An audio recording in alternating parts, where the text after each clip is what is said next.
हर्षवर्धन सपकाळ यांचं मुख्यमंत्री फडणवीसांबाबत वादग्रस्त वक्तव्य। सपकाळांना पप्पू सम्राटच्या चमचेगिरीतून पद मिळाले। राम कदम यांनी हर्षवर्धन सपकाळांना खडे बोल सुनावलेत। हर्षवर्धन सपकाळांनी शब्दांचा जपून वापर करावा। मुख्यमंत्र्यांवर प्रेम करणाऱ्या करोडो बहिणी आहेत, राम कदम यांनी प्रतिक्रिया दिली आहे।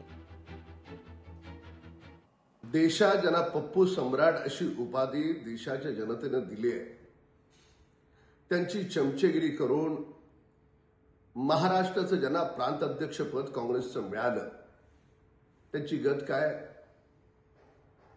त्यांना त्यांचे कार्यकर्ते विचारत ना महाराष्ट्रातले काँग्रेसचे नेते त्यांना भीक घालत। म्हणून फ्रस्ट्रेटेड अवस्थेत मीडियाचे कॅमेरे त्यांच्याकडे येत नाहीत। म्हणून कुठेतरी आपण माध्यमांमध्ये झळकावं म्हणून त्यांनी देवाभाऊंबद्दल अभद्र वाणीचा प्रयोग केला। काँग्रेसच्या प्रांताध्यक्षांनी एक गोष्ट लक्षात ठेवावी, देवाभाऊंवर प्रेम करणारी कोट्यावधी जनता या महाराष्ट्रात राहते। लोकशाही मराठी ऐका, पहा, जागरूक रहा।